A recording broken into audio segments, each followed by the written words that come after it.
Último minuto. ¿Cómo están? Muy buenas noches. Bienvenidos a la revisión de las noticias en 24 Horas Central, con la que es la noticia internacional del momento. Después de más de 3 meses de guerra en Medio Oriente, los Estados Unidos e Irán alcanzaron un acuerdo de paz. El anuncio inicial lo hizo el primer ministro de Pakistán, quien dijo en la red social X que la ceremonia oficial tendrá lugar el viernes 19 de junio en Suiza. En el estudio me acompaña María Jesús Chakov con todos los detalles, María Jesús, de esta histórica jornada. Muy buenas noches, ¿cómo están? Justamente son más de 100 días de guerra que hoy día están marcados entonces por este anuncio que ya ha sido confirmado por Estados Unidos, por Pakistán y también por Irán. De hecho, desde este país el Consejo de Seguridad Nacional confirmó la fecha del encuentro, el 19 de junio, a través de un comunicado donde además agradecieron también el rol de Pakistán, que sabemos ha sido el país mediador, pero también de Qatar, que de hecho durante las últimas jornadas habían existido visitas desde Qatar a Irán para apoyar en estas negociaciones. Se espera que el día de la firma en Suiza estén presentes, por ejemplo, el vicepresidente de Estados Unidos, J.D. Vance, y también por parte de Teherán, por ejemplo, Ghalibaf, el principal negociador que ha estado durante estas semanas, y también Abbas Araghchi, el ministro de Asuntos Exteriores. Estamos ya con Alberto Rojas, analista internacional de la Universidad Finisterra, y la pregunta del día de hoy es: ¿existe y esto significa el fin de la guerra ahí en Medio Oriente? Buenas noches, María Jesús. Buenas noches, Andrés.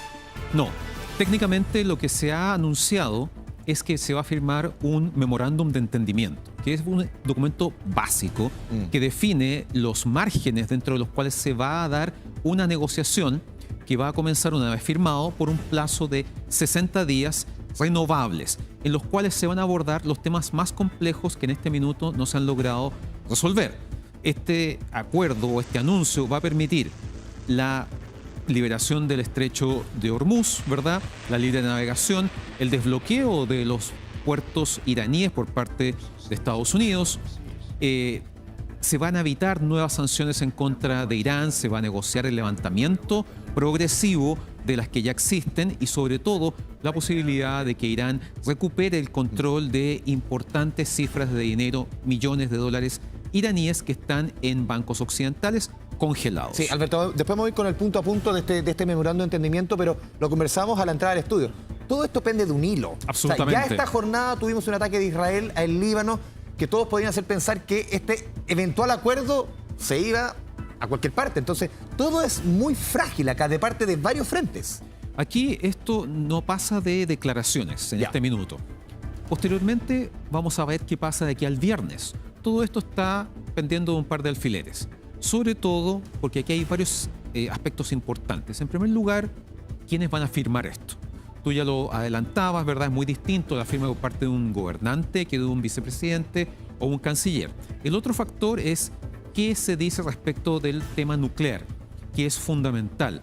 Irán va a poder seguir teniendo un programa nuclear de uso civil, va a tener que entregar sus 450 kilos de uranio enriquecido. Eso no está incluido acá, el 60% nada de lo nuclear. es parte de los temas que se van a empezar a hablar después, en los próximos 60 días. Y sobre todo, cuál es el rol de Israel, que no es parte de este acuerdo.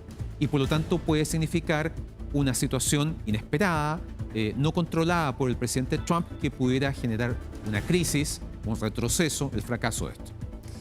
Muy bien, y acá Alberto y Andrés tenemos parte también de estos temas que tú mencionabas, los puntos Alberto, de acuerdo, de alguna forma, acuerdo. justamente. Más que los puntos de acuerdo son los puntos que han estado en discusión durante estas semanas, porque todavía no se conoce el acuerdo de manera íntegra, por supuesto, pero sí se han estado mencionando estos temas. Por un lado, lo que conversábamos, el desbloqueo del estrecho de Hormuz. El mismo presidente de Estados Unidos en su publicación en sus redes sociales mencionaba que esto iba a ocurrir de manera inmediata. Hablaba también del desbloqueo de los puertos iraníes que mantienen también hace varias semanas. Y este es uno de los temas también de las líneas rojas de Irán, el fin de la guerra en todos los frentes. Y era también lo que estábamos conversando, porque esto incluye la guerra, el conflicto en Líbano. Y acá, tú lo decías, Alberto, no está en la mesa, de acuerdo a lo que sabemos, Israel y tampoco Hezbollah, que es justamente el conflicto. ¿Cuál es el problema de este punto en específico?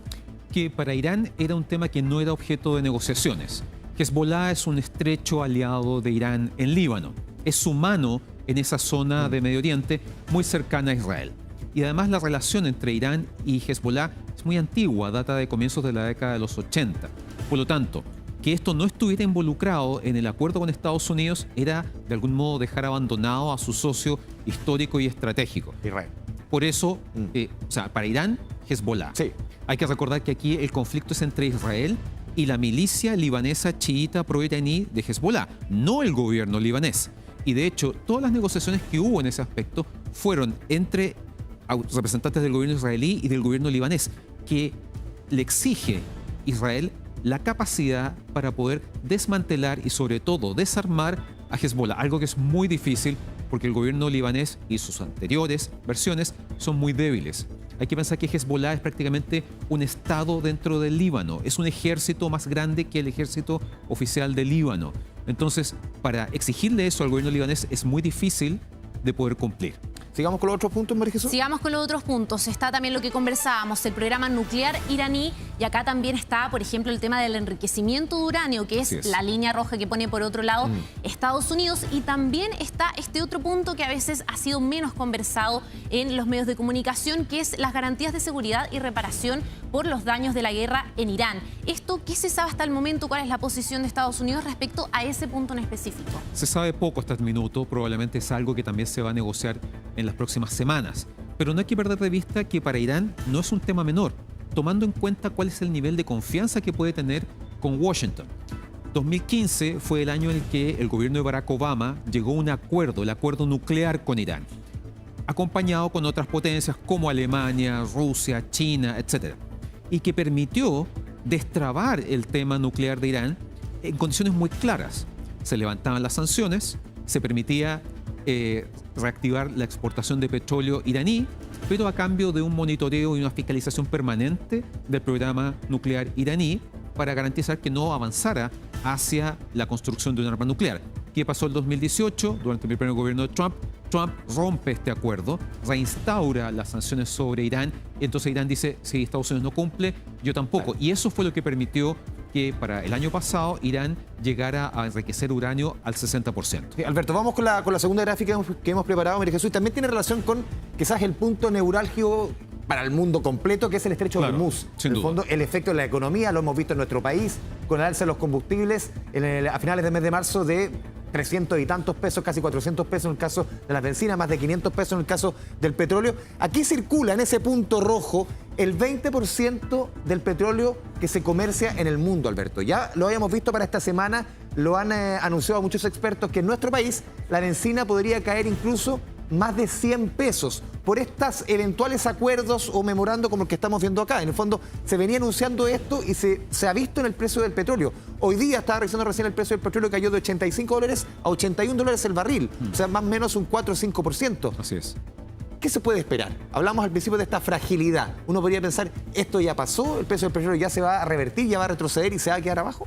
Los mercados tienen la capacidad de reaccionar de manera muy rápida frente a escenarios de inestabilidad e incertidumbre. Lo que Trump ha logrado en este momento es básicamente una señal auspiciosa, positiva, que los mercados están interpretando, y por eso se produce lo que tú mencionas, la baja en el valor del barril de crudo. La pregunta es si esto se va a mantener, y para eso lo que necesitan los mercados son más señales confiables de que esta guerra efectivamente está llegando a un término y que eso va a permitir reabrir de manera segura el paso por el estrecho de Hormuz. Tú lo mencionabas, el 20% del petróleo que consume el mundo. De Irán parte el 80% de su producción que va a China. China es uno de los países que más se ha visto perjudicado. Y ojo, no solamente petróleo, fertilizantes y gas. Elementos muy importantes, por ejemplo, para la producción de nuestro cobre, también Así se es. producen ahí. Y claro, son precursores, y eso hace que un actor como China esté también muy interesado en que este acuerdo perdure, se consolide, no solo porque Irán es un aliado, recordemos que incluso son socios dentro del grupo de los BRICS, sino porque el impacto que ha tenido esta guerra, que como tú bien mencionabas ya superó los 100 días, a nivel mundial ha sido enorme. Muchos lo han comparado incluso con la crisis energética de 1973. Por lo tanto, si esto avanza hacia el fin de la guerra, sin duda que nos va a permitir un respiro en términos económicos. Alberto, y acá hay algunas señales también que se han destacado a través de los medios internacionales, algunos analistas también, que por ejemplo, hoy día es el cumpleaños de Donald Trump, 14 de junio, 80 años Claro. cumple, y también se ha hablado de si tal vez había un intento de que esta firma cayera en su cumpleaños, aunque por ejemplo se destacaba en Irán, a la hora que se anuncia esto ya no era el cumpleaños de Donald Trump, porque tienen obviamente una diferencia horaria. ¿Hay ahí algún significado, alguna señal, por ejemplo? por lo que hemos conocido a Trump desde su primer mandato, me parece que ese tipo de señales, gestos, no son accidentales. No me extrañaría que esto hubiese sido planificado precisamente para que Trump dijera: en el día de mi cumpleaños, el mejor regalo para mí y para Estados Unidos es este acuerdo. Más para mí, yo te diría. Y es una señal importante para las bases partidarias MAGA, Sí. que están sumamente molestas con Trump porque hizo lo que él prometió que no iba a hacer. Su base de fuerza política más dura, de alguna forma. Claro, todo el movimiento Make America Great Again esperaba que Trump no llevara a Estados Unidos hacia una guerra lejana, para muchos de ellos ajena, y que además vuelve a Medio Oriente, en donde los fantasmas de Irak siguen Claro. presentes, ¿te fijas? Y que, no hay que olvidarlo, en noviembre tenemos las elecciones de mitad de mandato. Elecciones legislativas que renuevan un tercio del Senado y toda la Cámara Baja, la Cámara de Representantes. Hasta ahora ambas cámaras están en control republicano, pero Trump, producto de este conflicto iniciado el 28 de febrero, arriesga la posibilidad de un fuerte voto castigo que, por ejemplo, le permita a los demócratas reconquistar la Cámara Baja. Revisemos justamente, María Jesús, los posteos. Vamos a revisar parte de lo que se ha publicado durante esta jornada, son los anuncios, ahí lo estamos revisando. Entonces, el acuerdo con la República Islámica de Irán ya está completo, es lo que decía el presidente Donald Trump. Enhorabuena para todos, por la presente autorizo plenamente la apertura sin peaje del Estrecho de Hormuz, que era lo que estábamos Y aquí, revisando. sí, y ya nos hacemos, ya es casi costumbre, Alberto, que los grandes anuncios de Estados Unidos nos hacen por conductos oficiales, a través de la cuenta del presidente, o sea, de maneras muy informales de alguna forma. Y de su red social, De su red social. Su red social, su cuenta, pero nada de los conductos nos sale a través de, no sé, el Departamento de Estado, de la Cancillería. No, aquí no estamos viendo un punto de prensa en la Casa Blanca No. o algo por el estilo, ya sea el secretario de Estado o el secretario de Guerra. De una u otra manera, Trump nos ha acostumbrado a que él no le gusta hablar en general con los medios, salvo probablemente Fox News, y que por el contrario prefiere utilizar su cuenta de Truth Social para comunicar esto, que coincido contigo, es una manera muy informal de anunciar decisiones que son trascendentales, no solo para Estados Unidos, sino para todo el resto del sistema político internacional.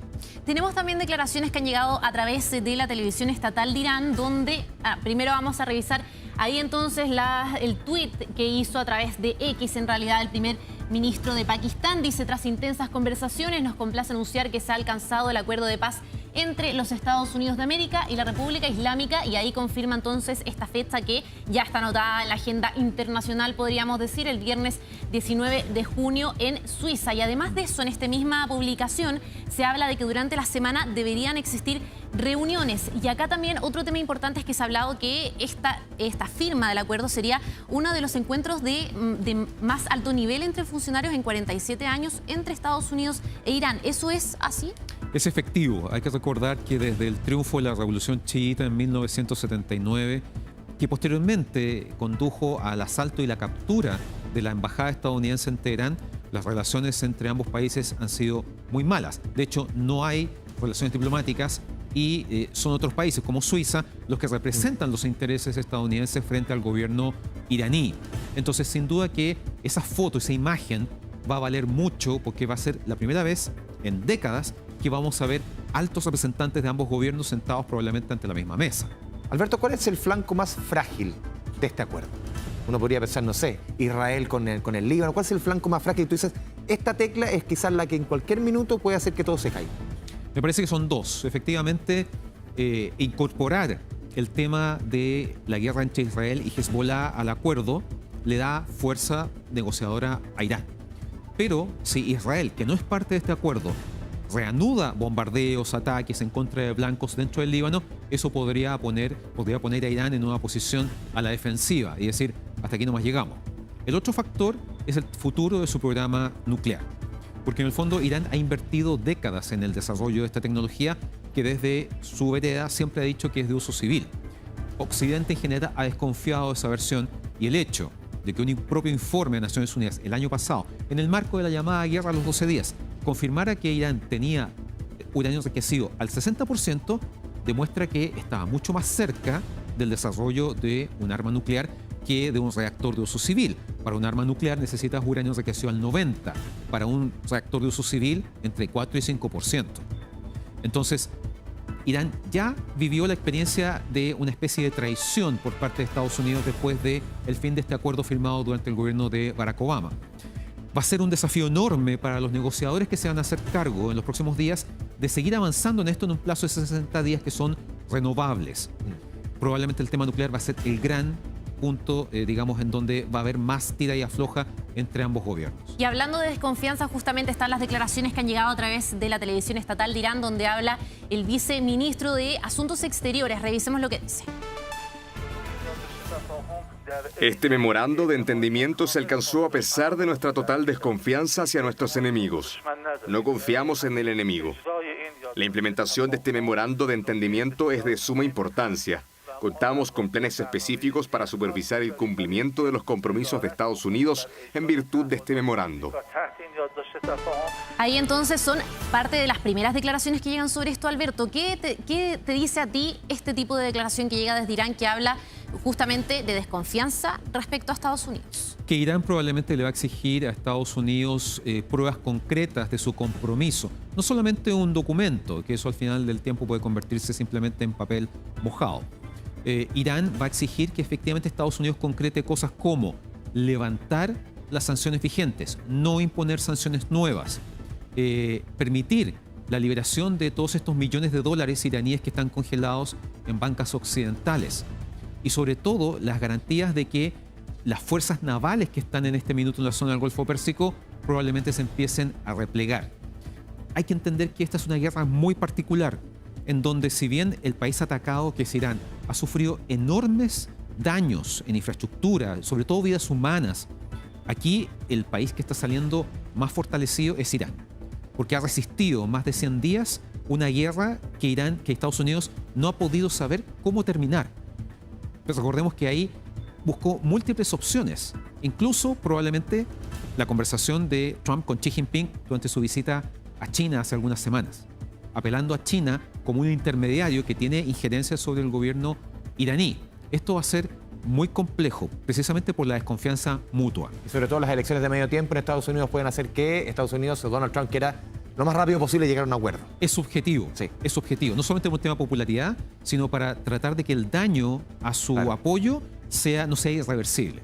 Alberto, muchas gracias por participar aquí en 24 Horas Central explicando un tema, claro, que es lejano pero nos golpea, sobre todo también en el bolsillo a nuestro país. Muchas gracias. Gracias a usted por la Muchas gracias, invitación. Alberto. Muchas gracias. Muchas gracias. Buenas noches, que estén bien.